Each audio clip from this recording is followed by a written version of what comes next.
A gente tinha, no último encontro, feito um estudo do pai que está no filho e o filho que está no pai, né? Que eles são da mesma natureza.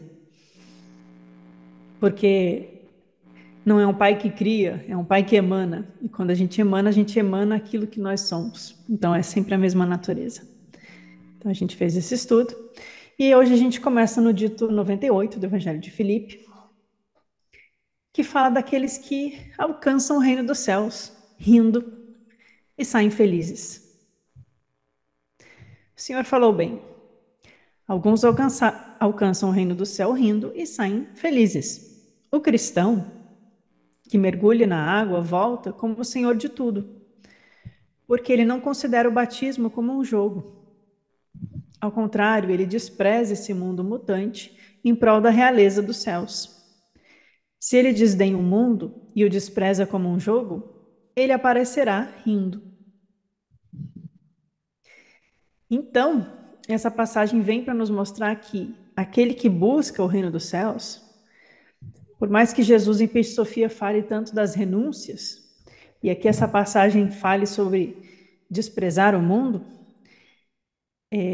a consequência de alcançar o reino dos céus é o riso, a alegria e a felicidade.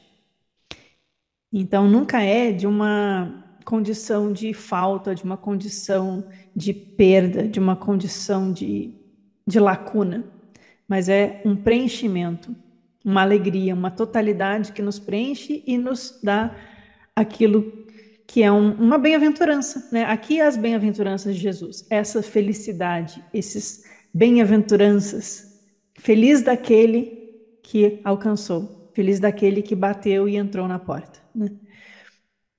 E aqui a gente tem essa ideia de que há uma felicidade que não está no mundo, mas ela é alcançada estando no mundo, porque a ressurreição é conquistada estando no mundo, como a gente acabou de ver.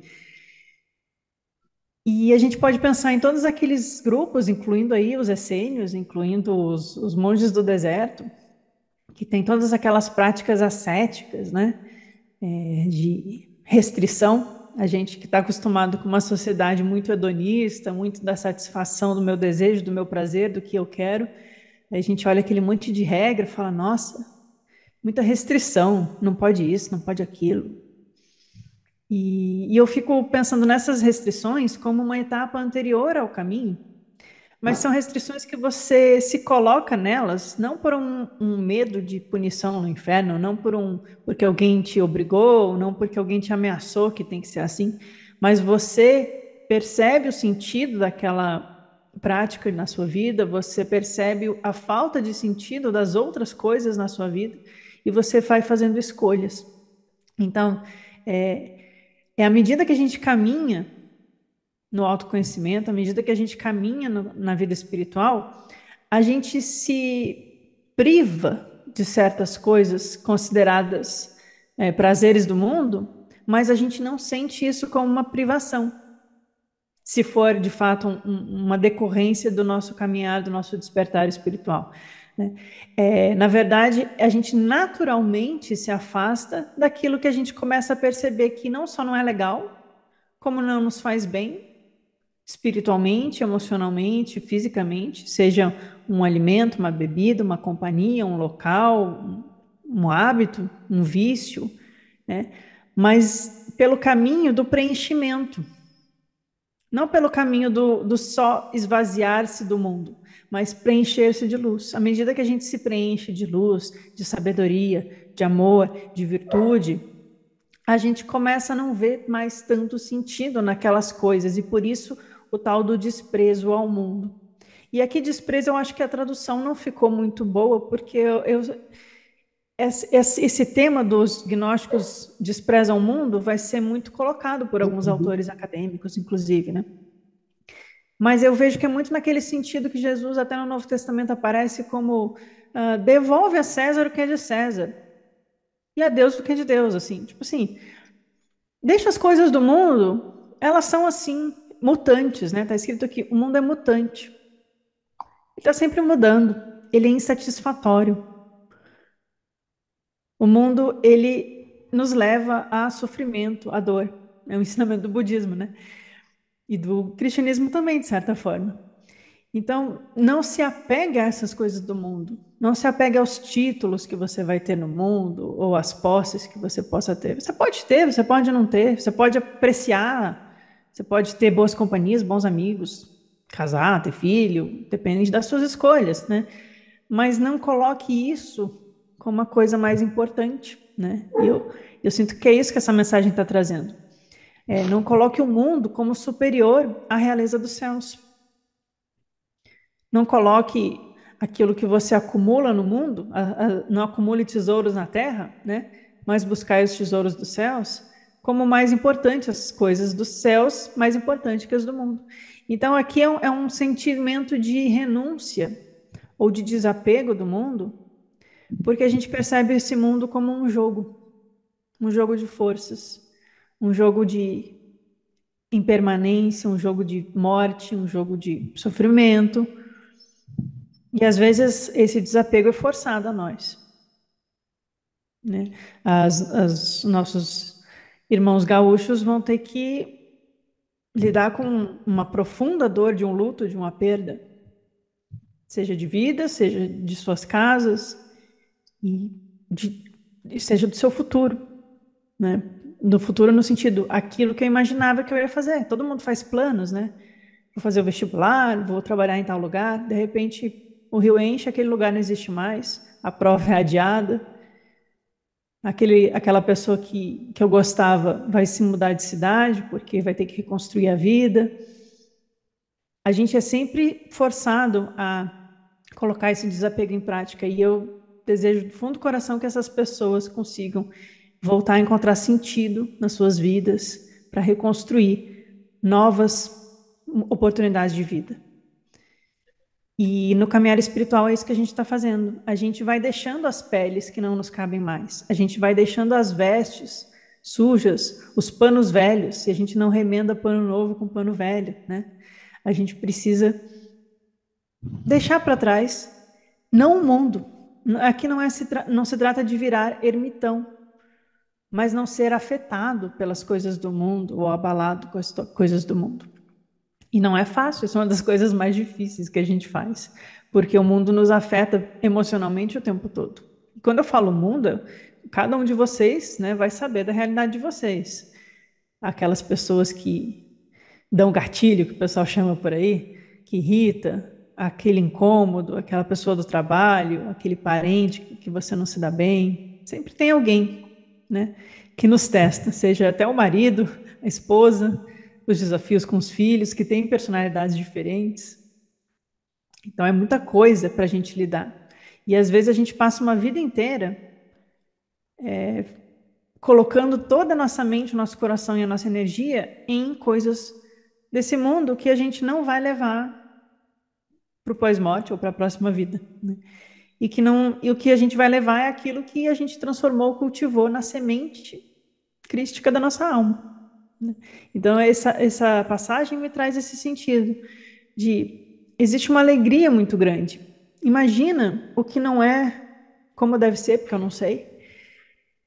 Imagina como deve ser você não ficar abalado com uma notícia ruim, você não ficar para baixo quando ou frustrado quando alguém diz não para uma coisa que você se planejou muito e queria muito. Você não ficar com raiva quando te cortam no trânsito ou batem no seu carro. Né? A gente está sempre reativo ao mundo. Ou alguém lá no emprego recebeu uma promoção que era você que estava esperando e você acha que aquela pessoa estava só bajulando o chefe, ela que conseguiu e você não. Tem tanta coisa, né, que acontece na nossa vida. Muitos de vocês devem estar pensando, o que que essa menina aí de só 40 anos está aí dando exemplo? Não viveu muito ainda. Mas não importa, a gente tem muitas vidas e cada um sabe dos desafios que tem na sua, né? Mas são os desafios da gente estar sempre lidando com um estado emocional perturbado. E isso faz mal para a gente, né? Quando a gente xinga e briga com alguém, a gente tem uma explosão emocional, a gente tem uma mágoa guardada há muito tempo e uma hora alguém pisa naquele calo e a gente solta tudo e aí depois se arrepende, né? Tudo isso faz mal para a gente. Depois, quando a gente vai dormir, a gente fica pensando, putz, aquilo que eu disse, aquilo que eu devia ter dito, e a gente fica com uma comiseração, né? Fica se alimentando disso. Então, imagina uma pessoa que alcança o reino dos céus, nesse sentido gnóstico, que realmente conheceu a si mesmo e se libertou dessas forças arcônticas, de vício, dessa nhaca do mundo, é uma pessoa que está feliz. Não é triste o caminhar gnóstico. Ele é um caminhar em direção à iluminação, à felicidade, à paz interior. É você não ficar abalado emocionalmente com as coisas, deve ser uma alegria tremenda. Imagina alguém te agredir e você não reagir porque engoliu, mas não reagir porque você percebe que aquilo está no outro, não é seu, e você consegue reagir com calma ou com a assertividade necessária, mas sem se sentir afetado com as coisas. Então, é uma alegria, né? Deve ser muito bom. Espero que todos nós possamos um dia viver essa alegria, essa bem-aventurança que é alcançar o reino dos céus, entrar rindo e sair feliz e voltar para ajudar os que sofrem, porque o caminho do amor ele sempre leva a olhar para o outro por perceber a unidade de tudo quanto vive, né? Se a unidade que emana na multiplicidade é só com sabedoria a gente vai perceber a unidade, né? Se a gente não tem sabedoria plena, aí a gente vai ficar focado só na nossa própria libertação. Mas à medida que a gente se liberta, a gente percebe o quanto a gente é capaz de participar positivamente do mundo, sem colonizar o outro, a existência do outro, sem catequizar, sem empurrar goela abaixo nada, mas simplesmente poder ser uma presença positiva e tentar diminuir aos poucos o sofrimento do outro. E é uma alegria muito grande isso também. Então, às vezes eu brinco aqui com vocês, porque eu estou muito longe disso, mas eu brinco que eu imagino como deve ser o sofrimento de um mestre vendo a gente fazer tanta borrada e não poder pegar na mãozinha e dizer, olha, esperar que a gente aprenda, né? Mas ao mesmo tempo que é um sofrimento, como é a alegria de um mestre de não ser pessoalmente abalado por esse egocentrismo vazio, mesquinho. E como seria bom o mundo, né, se a gente percebesse essa realidade da unidade das almas, ou percebesse a realidade espiritual de que a gente colhe o que a gente planta, seria muito melhor, né? Quem em sã consciência e tendo isso como uma realidade e não só como uma crença, mas se você é convicto de que isso é real, você não vai roubar os outros. Você não vai ver alguém sofrendo e pensar, vou lá entrar na casa da pessoa e roubar ela. Você vai querer ajudar, né? Você não vai piorar a situação do mundo, porque essas pessoas que fazem o mal também elas estão fazendo mal para si. E eu fico pensando que desgraça, porque quando você cria um pix falso para se aproveitar da solidariedade alheia, ou você rouba os outros, atrapalhando os resgates, você não está só prejudicando o seu entorno, você está prejudicando a si e você está prejudicando, entendo eu assim, o karma futuro de todo mundo com quem você partilha esse karma coletivo. Então, vai ter mais desgraça e mais sofrimento. Cada pessoa que continua perpetuando o mal vai gerando mais mal no mundo. Então, nós, como pessoas que buscam estar conscientes disso, a gente tem que se esforçar para ser a luz que contrapõe essa sombra no mundo. Penso eu assim. Vamos voltar para a passagem. O que a gente mais pode tirar daqui? Alcançar o reino dos céus com uma alegria. Aqui, o cristão que mergulha na água. Aqui tem uma referência ao batismo, como o mergulho de Jesus no Jordão também, né? Que veio a pomba, né? Naquela imagem toda. Mas o batismo aqui tem uma crítica aqui no texto, né? Em várias passagens a gente vê que o texto está dialogando com algum outro grupo cristão que pensa diferente. Vocês percebem as entrelinhas, as indiretas às vezes. Eu, pelo menos, percebo assim. Ele está dizendo assim: olha, a gente não considera o batismo um jogo, não é um negócio que você vai lá, faz, está feito, ai, agora eu sou cristão. Isso não é brincadeira, não é coisa pouca. Porque mergulhar na água, de fato, mergulhar na água, que água? As águas da vida, as águas luminosas que envolvem o Pai e Mãe, as águas de Barbelô, as águas que derramam vida a todo o cosmos. Então, as águas do Jordão Celestial, lá nos Mandeanos, né? Então, tem todo um simbolismo de entrar nessa corrente, participar dessa água que nutre, que mata a sede, que Jesus fala lá para a Samaritana no Novo Testamento, né? Então, aqui há uma referência muito grande à ideia de uma iniciação espiritual. Aquele que é batizado, ele ele se torna um cristão porque ele foi iniciado na tradição que leva ao Cristo. Aqueles que não entram na água não sabem. Aqueles que não bebem não participam da dança, como diz lá no hino de Jesus. Eles estão de fora. Eles podem querer estar dentro, não é proibido, mas eles têm que se capacitar.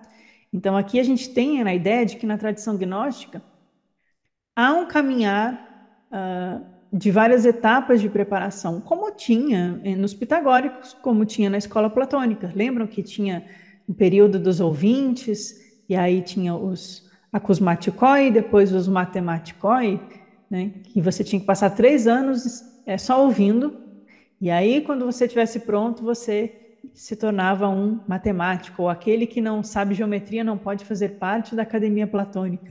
E a gente teve todas aquelas conversas sobre a geometria sagrada, que é muito do que a gente fez aqui na terça passada, né? O 1, o 2, o 3, que é 5, que é 10, que é 12, né? Tudo isso também se refere aos mistérios das estruturas do mundo divino, que é macrocósmico, mas também é o mundo divino dentro de nós, então também tem relação com a construção da nossa carruagem ou com o encontrar do Deus em nós. Então, isso é necessário etapas. E aqui no Evangelho de Filipe fica claro a presença de 5 etapas, ou 5 sacramentos, sendo que o batismo é a primeira. Então, aqui se tornar cristão não é batizar uma criança e agora ela faz parte da igreja cristã e não vai para o limbo quando morrer. Aqui se tornar cristão é alguém que ouviu o ensinamento, por livre e espontânea vontade, decidiu participar desse grupo, se colocou como ouvinte, assimilou o ensinamento, se preparou e aí mergulhou nas águas e passou pela primeira iniciação no gnosticismo, como o batismo. Essa pessoa, ela não está buscando o sentido da vida dela nas coisas do mundo, porque as coisas do mundo são mutantes, são efêmeras, são transitórias, e tudo que termina só gera mais sofrimento e faz a gente buscar repetir a experiência ou faz a gente buscar coisas novas. Primeiro a gente fica muito feliz, depois a gente fica muito triste, e aí a gente fica feliz de novo, e a gente parece uma criancinha jogando videogame, né?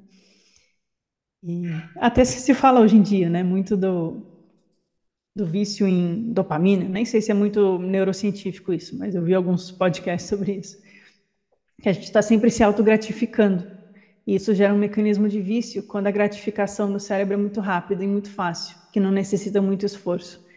Então, por isso que a gente se vicia em passar vídeo do TikTok, que tem só 15 segundos, se vicia em jogos, se vicia em diversas coisas, ou nas sensações, né? Então, a gente está sempre buscando estímulo, estímulo, estímulo.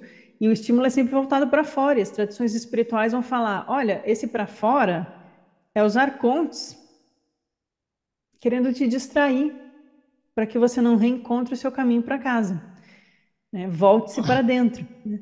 E esse constante estímulo faz com que a gente perca a capacidade de ter alegria verdadeira ou prazer nas coisas simples da vida.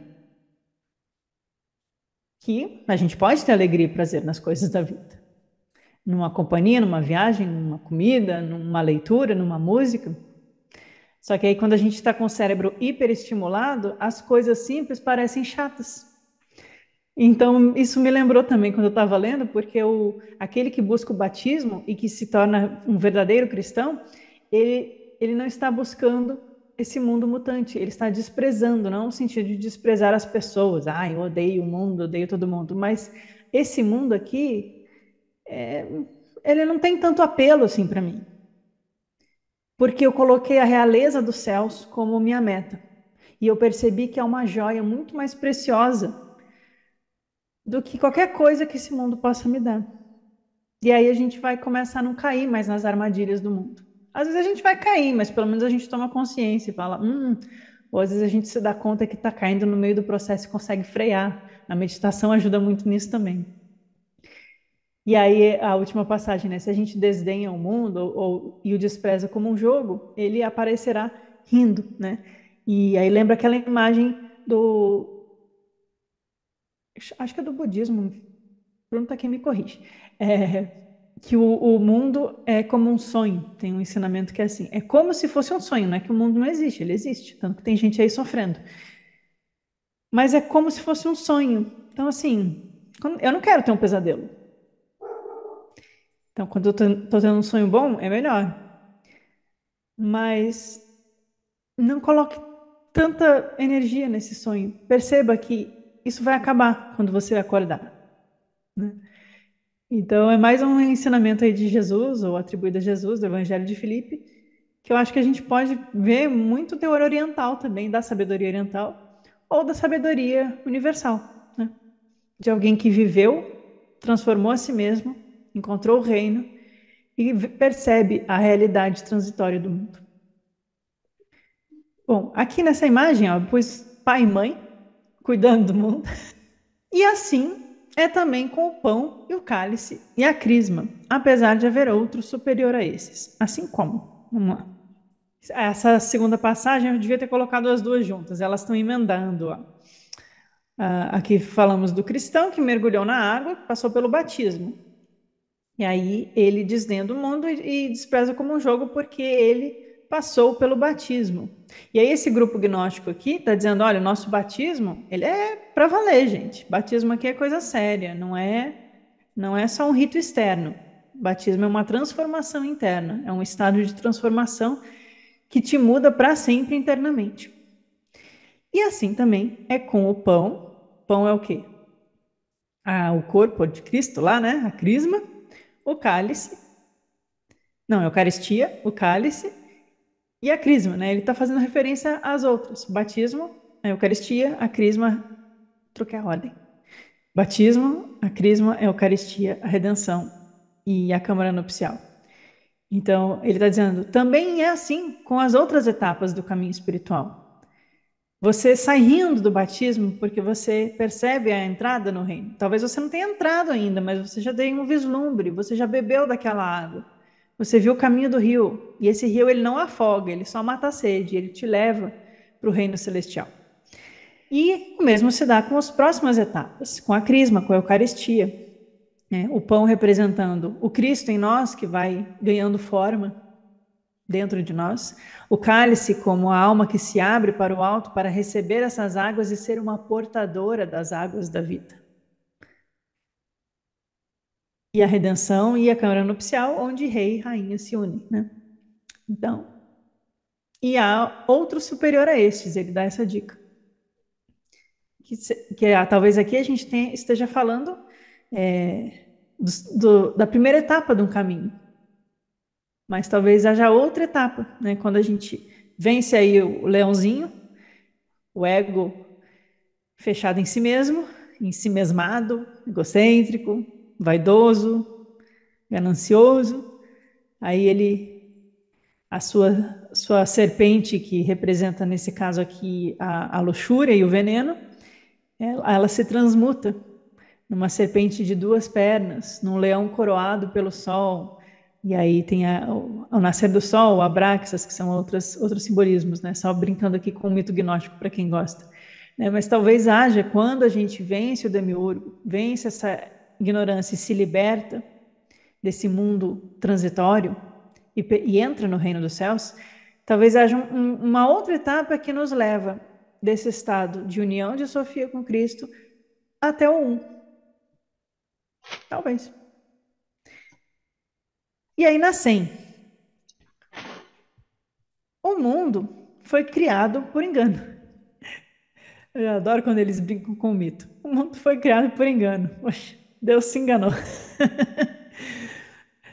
Porque aquele que o criou queria fazê-lo imperecível e imortal. Ele não conseguiu realizar o seu desejo, pois o mundo nunca foi imperecível e tampouco aquele que fez o mundo. porque as coisas não são eternas, mas os filhos são. Nada será capaz de tornar-se eterno se não se tornar primeiramente um filho. Mas aquele que é incapaz de receber, não será muito mais incapaz de dar? Divertida essa passagem. Está fazendo uma referência ao mito gnóstico que a gente conhece, né? Que o demiurgo criou o mundo. Mas foi um engano. Por que foi um engano? Por que está dizendo que foi um engano? Porque quando a gente fala em criação, é um ente, um algo criando uma outro algo, né? Já tem aqui uma separação dos seres. No plano do pleroma, ou no âmbito da unidade divina, o um, é um derramamento do um, é uma emanação do um. Por isso que pai e filho são um só, porque o pai é a mesma coisa que o filho, porque ele está emanando a si mesmo, a sua própria imagem está sendo derramada no cosmos, no universo. No momento que há a separação, a quebra, há um engano e aí começa a criação. Pelo menos na linguagem gnóstica ou na linguagem da filosofia, a gente vai distinguir emanação como aquilo que, ao surgir, possui a mesma totalidade daquilo do qual se originou. Por isso que no mito gnóstico, se vocês lerem de novo o Apócrifo de João, todas as forças celestiais que são criadas, elas surgem e elas olham para cima e agradecem ao Espírito Virgem invisível, pois vieram à existência a partir dele. Mas elas não estão separadas do Espírito Virgem invisível. Elas existem a partir dele, mas elas são unas com ele. É uma sutileza filosófica, metafísica, que às vezes é difícil para a nossa mente concreta racional captar. Mas a gente tem que conseguir, na intuição, no sentimento, ir percebendo essa unidade que vem daquilo que é emanado do um.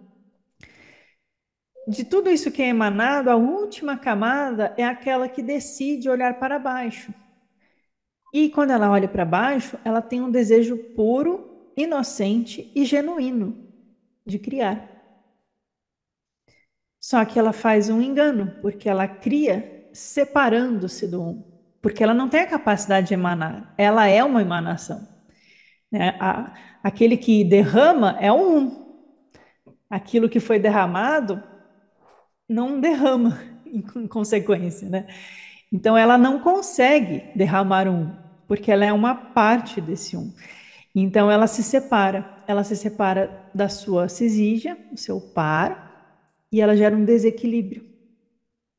Aquilo que era uno, sendo dois em um, se tornou separado. Quando ela se separa, ela tem um desejo de criar. E quando ela cria, ela olha para baixo. Só que como ela criou separada, ela criou algo que foi considerado imperfeito no mito. Por que imperfeito? Porque não participa da totalidade, porque possui algo de divino, porque veio de um poder divino, mas ainda precisa ser preenchido pelo Espírito. Possui um aspecto de poder, de força material, de poder psíquico, possui uma alma, mas não possui ainda o Espírito. Por isso que a gente precisa fazer essa reconexão. E aí, quando ela cria o demiurgo no mito, ela separa ele quando vê que o negócio deu meio errado. Coloca ele abaixo dos limites da totalidade. E aí ele parece, a imagem que os gnósticos passam é de uma criança brincando de criar, brincando de Lego. Ele quer muito criar algo para ele mesmo e ele quer ser o Deus naquele algo. Então ele olha para cima e ele tenta copiar o mundo divino. E por isso que ele queria fazer esse mundo imperecível e imortal.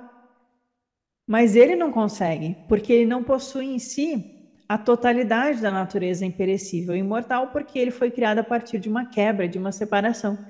Então, aqui é uma referência clara ao demiurgo, ao Yadabaoth, no Evangelho de Filipe. Ele tenta criar um mundo copiando o divino. E aí, claro que surge aquela imagem de que ele é arrogante, ele é egocêntrico, ele quer ser cultuado, ele é o deusão lá. Mas, ao mesmo tempo, a gente pode ler isso como um processo que acontece e está sendo contado nesse mito para a gente entender as sutilezas desse processo, né? É um mito, portanto, deve ser lido simbolicamente. Não tinha um Yaldabaoth lá no céu rugindo e dizendo: vou criar um mundo e os humanos vão me obedecer. Senão, e eu preciso fazer eles serem escravos e pegar ouro para mim. O pessoal mistura as mitologias, pega lá dos Sumérios e mistura com os ETs. Não vale a pena. Mas aí o Yaldabaoth cria esse mundo, mas ele cria um mundo perecível, imortal, o mundo dos mortos. E aí Cristo precisa vir ao mundo dos mortos, resgatar esses mortos de volta à luz, como o espírito que precisa preencher a alma ou se unir à alma. Então aqui é a simbologia do surgimento da dualidade na nossa existência, que faz a gente também considerar as trevas e, portanto, cair no sofrimento e na matéria densa. Mas o Cristo que vem ao mundo resgata a alma dessa dualidade, não transformando necessariamente a gente em seres puros de luz, sem forma, que ficam brilhando lá no céu, assim, tocando trombetas, né? Não, não é isso necessariamente que está sendo dito.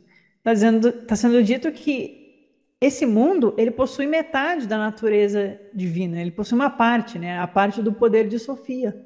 Ele possui um poder, o poder psíquico e o poder material das forças construtoras.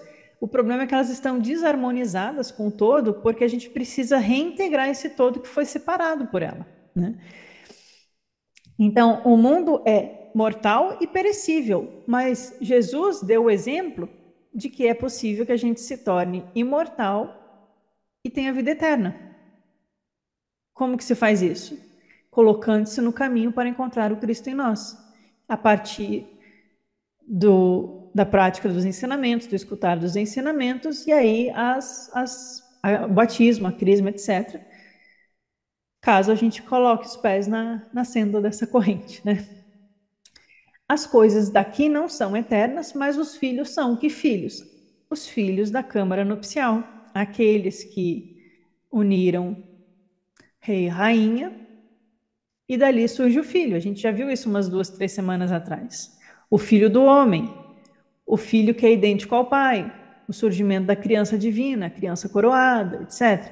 Então aqui a gente está falando que é possível alcançar, como disse na passagem anterior, alegria e felicidade no reino dos céus, é possível alcançar paz interior, bem-aventurança, e é possível, a partir da geração do Filho em nós, tornar-se imperecível e imortal ou participante do pleroma divino. E por isso que Jesus venceu os mortos, ou ressurgiu de entre os mortos. Estou propondo uma releitura da tradição católica clássica. Ressurgir de entre os mortos não é levantar do túmulo. O túmulo é o corpo, para os gnósticos em várias passagens. O túmulo é o corpo que aprisiona, mas quando a gente levanta em nossa consciência, pelo despertar da sabedoria e a experiência da gnosis, o corpo não é mais túmulo, ele é veículo. E aí eu posso estar no corpo ou fora do corpo, mas aí não importa mais, porque eu me tornei parte do mundo imperecível. Será que isso é possível? Será que é só mitologia? Será que é coisas religiosas de 2000 anos atrás? Ou será que é uma forma de contar um caminho possível? Não vou responder, vou deixar para vocês. Nada será capaz de tornar-se eterno se não se tornar primeiramente um filho. Mas aquele que é incapaz de receber, não será muito mais incapaz de dar? Ou seja, a gente tem que aprender a receber o filho antes de querer dar, né? A gente precisa aprender a receber ajuda, a gente precisa aprender a ouvir antes de ensinar, a gente precisa aprender a trilhar o caminho para poder doar auxílio a um caminho, né? Ou o que mais que a gente pode tirar daqui? Acho que é um ensinamento espiritual fundamental e clássico. A gente vê em várias outras tradições esse tipo de ideia, né? A gente precisa se colocar no caminho. Antes de querer ser grande, a gente tem que ser pequeno. E sendo grande, a gente não tem que ficar querendo ser grande, senão a gente vai virar Yaldabaoth. Na nossa grandeza, a gente se coloca pequeno, porque a gente percebe a unidade com tudo quanto vive. E aí a gente se torna um trabalhador dos filhos da luz, como diriam os essênios. Os essênios falavam a congregação dos filhos da luz. Os filhos que nascem na luz e não nas trevas. E aí a gente é capaz de ser doador de si mesmo, de sacrificar a si mesmo. Colocaram Jesus assim. Ele sacrificou-se a si mesmo. É, não é fácil não nascer nesse mundo, cheio de guerra e gente raivosa e odiosa, gente sofrendo, porque o ódio é sempre um sofrimento também. Quando a gente for capaz de receber o batismo, receber a crisma, receber o Cristo dentro de nós, a gente é capaz de gerar o Filho. Gerando o Filho, a gente é capaz de ser um doador de vida. Porque a vida eterna, a Zoe, nada mais é do que essa água da vida, que mata a sede daqueles que estão sedentos de um sentido mais profundo na sua existência. É isso que eu tinha para hoje, gente. Acho que eu terminei mais cedo hoje até. Obrigada pela escuta de vocês. Espero que o estudo tenha sido bom e que eu não tenha ficado muito divagante. Hoje eu acho que eu divaguei muito. Mas a energia da semana foi essa.